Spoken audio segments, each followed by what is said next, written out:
Датум за преговори нема, ама автобусот од Скопје тргна кон Европа. Символично во брендираниот автобус на ЈСП прв се качи вице-премиерот за евроинтеграција Бујар Османи, кој рече дека било прашање на денови кога земјава ќе влезе во втората фаза, почеток на преговорите со Унијата. Сега ги изодуваме последните денови, недели, односно последните чекори пред започнување на оваа втора и последна фаза. Сепак прашан дали датумот за Македонија ќе стигне во јуни, како што власта најавуваше во изминатите 12 месеци. Османи ретерираше, вели преговорите ќе почнале до крајот на годинава. Призна, оти конечната одлука сепак ќе зависи од сите земји членки на Унијата. Сега е прашање на земјите членки како ќе си ги решат нивните ставови, внатрешни и регионални, во однос на носењето на одлука за проширување.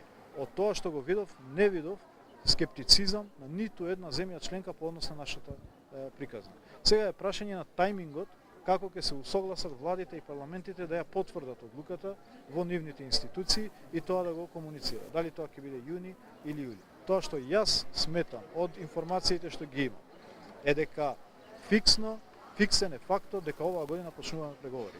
И експертите предупредуваат дека веќе извесно е оти земјава ќе извиси во јуни. Од Центарот за европски стратегии со песимистички тон велат голем е скептицизмот кон проширувањето на големите западни земји, пред се Франција, а сега веќе и Германија.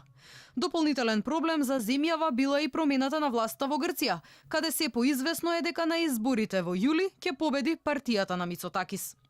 Голема можност има Мицотакис да биде по-непријателски наклонет кон Преспа и кон нашата држава од претходната влада. Затоа тој е уште еден дополнителен аргумент зашто треба пред смената на известната смена на власта во Грција да се случи отварањето на преговорите. Ниту прогнозите од Брисел не се оптимистички. Министерскиот совет на кој земјава очекува датум за старт на преговорите ќе се одржи на 18 јуни. До тогаш ќе треба и германскиот парламент да ја одобри оваа одлука. Во Бундестагот се чини дека нема политичка волја да се забрза процесот за да се фати јунскиот воз. Од друга страна, француската кандидатка на владината коалиција за европските избори дел од својата кампања ја фокусираше токму на одбивањето почеток на преговори со Македонија и Албанија и ја уверуваше домашната јавност дека ниту сега, ниту подоцна Франција нема да прифати преговори со овие две земји и оти проширувањето е сега целосно паузирано. Инаку во извештајот кој го објави Европската комисија, земјава доби низа забелешки, посебно во делот на владење на правото и борбата со корупцијата. Од Унијата бараат поголема отчетност на јавната администрација и нејзина деполитизација, а за корупцијата се посочува дека таа е широко распространета на многу нивоа и останува причина за загриженост.